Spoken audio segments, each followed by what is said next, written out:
இப்போ வந்து கடவுள் நம்பிக்கைங்கிறது பார்த்திங்கன்னா, மருத்துவர்களை ஏன் கடவுளாக நினைக்க மாட்டேன்றீங்க அப்படின்னா, மருத்துவர்கள் கடவுள்னால் என்ன பண்ணுவார்னா, கடவுள் எப்படி குணப்படுத்துவார் தெரியுமா? ஏன் மருத்துவர்களாக கடவுளாக மருத்துவர்களை ஏன் நீ கடவுளாக நினைக்கக்கூடாது? ஏன் வந்து கடவுள்னு இன்னொருத்தர் ஏதோ ஒன்று நினைக்கிற, ஏதோ ஒரு சக்தியை போய் ஒரு பொம்மையை போய் நீ கடவுளாக நினைக்கிற. ஆனால் அந்த மருத்துவர்களை நீ ஏன் கடவுளாக நினைக்க மாட்டேங்கிற? இந்த விவசாயிகள் உனக்கு சாப்பாடை உற்பத்தி பண்ணி தராங்களா? இந்த சாப்பாடு இந்த விவசாயிகள் நீ சாப்பிட்ற சாப்பாடு 3 வேளை அந்த விவசாயிகளை உற்பத்தி பண்ணுறாங்க. ஏன் அந்த விவசாயிகளை நீ கடவுளாக நினைக்கக்கூடாது? அப்போ இவங்க கடவுளுங்கிறதுக்கு என்ன இலக்கணம் வச்சுருக்காங்க தெரியுமா? ஒரு கடவுள்னால் எப்படி குணப்படுத்துவார் தெரியுமா? இப்படி கையை காட்டினாலே குணப்படுத்திடுவார். இப்படி கையை காட்டினாலே ஒரு கால் சரியில்லையா, ஊனமுற்றிருக்காங்களா, மாற்றுத்திறனாளியாக இருக்காங்களா, அவங்கள வந்து சரி பண்ணிவிடுவார். ஆனால் ஒரு மருத்துவர் என்ன பண்ணுவார்? ஊசி போடுவார். ஒருத்தர் நோயாளியை எப்படி குணப்படுத்துவார்னா, ஒரு மருத்துவர் ஊசி போடுவார். ஊசி போட்டால் வலிக்கும், மருந்து மாத்திரைலாம் கொடுப்பாரு, பெட்டில் ரெஸ்ட் எடுத்து நிறைய ட்ரீட்மெண்ட் அறுவை சிகிச்சைலாம் பண்ணி தான் குணப்படுத்துவார். குணப்படுத்துறதுக்கு 6-7 மாதம் ஆகும். ஆனால் ஒரு கடவுள் எப்படி பண்ணுவார்? இப்படி கையை வச்சாலே குணப்படுத்திடுவார். அதனால தான் இவங்க யார் மருத்துவர்களை கடவுளாக நினைக்கிறதில்ல. அது மாதிரி விவசாயி உணவு உற்பத்தி பண்ணுற அந்த விவசாயியை நீங்கள் ஏன்ப்பா கடவுளாக நினைக்கிறதில்ல? இந்த மக்கள் ஏன் கடவுளாக நினைக்கிறதில்ல? இவங்க இந்த பொம்மையை ஏன் கடவுளாக நினைக்கிறாங்கன்னா, இந்த பொம்மையாக இருக்கிற கடவுள் நினச்சாருன்னா இப்படி கையை காட்டினாலே போதும், இந்த உணவுகள் வந்துவிடும். 5 அப்பத்தை 5000 பேருக்கு பிச்சு கொடுத்தாரு யார்? நம்ம இயேசு. ஏன் வந்து இயேசுவை கடவுள் அவர் இப்படி காட்டினாலே போதும், இப்படி கையை காட்டினார், 5 அப்பத்தை 5000 பேருக்கு பிரித்து கொடுத்துட்டாரு. அதுவே மனிதர்களாக இருந்தால் என்ன பண்ணுவாங்க? 5 அப்பத்துக்கு அதுக்கான அரிசி அதாவது கோதுமையெல்லாம் வர வச்சு அரைச்சி மாவை அரைச்சி அப்புறம் அதை எல்லோரும் மாவு பிசைஞ்சி ரொட்டி சுட்டு அதுக்குள்ளே அப்பாடா போதும்னு ஆகிடும். அதனால தான் மனிதர்களை கடவுளாக ஏற்றுக்கிறது இல்லை. இந்த மனிதர்கள் கடவுள் நினச்சாருன்னு வச்சுக்கோங்க, கையை காட்டினாலே போதும் உனக்கு தேவையான எல்லாம் வந்துடும். கூரையை பிச்சுக்கிட்டு கஷ்டப்பட்டு உழைச்சி பணத்தை சம்பாதிக்கிற அந்த மனிதர்களை காட்டிலும் கடவுள் நினச்சாருன்னு வச்சுக்கோங்க, கையை காட்டினாலே போதும் வானத்துலேருந்து கூரையை பிச்சுக்கிட்டு பணமாக கொட்டும். அந்த மாதிரி ஒரு ஆசை தான் இந்த கடவுள் நம்பிக்கைக்கு காரணமாக இருக்குது. கடவுளை இந்த மனிதர்கள் நம்புவதற்கு என்ன காரணம்?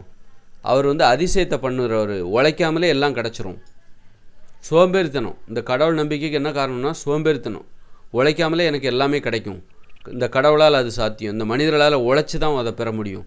கஷ்டப்பட்டால் தான் அந்த மனிதர்களால் ஒன்றை பெற முடியும். ஆனால் அந்த கடவுள் நினச்சாருன்னு வச்சுக்கோங்க, சும்மா ஈஸி, அப்படி கையை காட்டினா போதும், அப்படி சர்ன்னு எல்லாமே நிகழ்த்திடுவார். ஒரு நிமிஷத்தில் எல்லாத்தையும் மாற்றிடுவார்.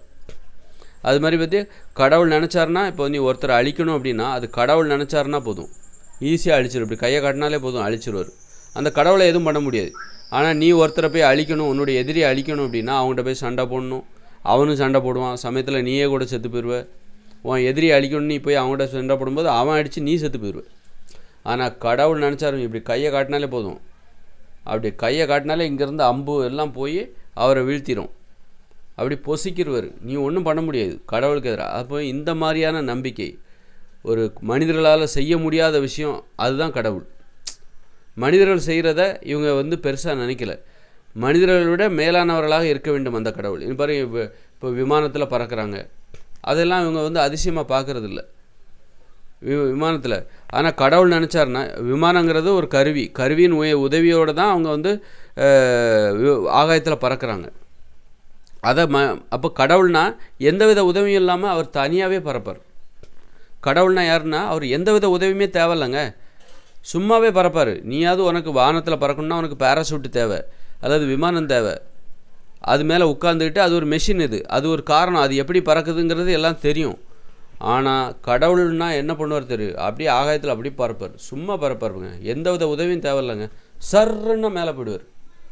அப்படி எங்கே வேணாலும் போயிடுவார். சந்திர மண்டலத்துக்கு போவார், அங்கே போவார், இங்கே போவார், எந்தவித உதவி. அதான் கடவுள். அப்போ கடவுளுக்குன்னு இவங்க கற்பித்து வைத்திருக்கிற, ஏன் இவங்க கடவுளை நம்புகிறாங்க அப்படின்னா, கடவுளுக்குன்னு இருக்கிற சக்தி அது மனிதர்களால் என்றைக்குமே முடியாது. மனிதர்களால் என்றைக்குமே வந்து மனிதர்கள் ஆகாயத்தில் பறக்க முடியும், ஆனால் ஏதோ ஒரு பொருளோட உதவியோடு தான் பறக்க முடியும். ஒரு பொருளோட உதவியோடு தான் இந்த ஆகாயத்தில் பறக்க முடியும்.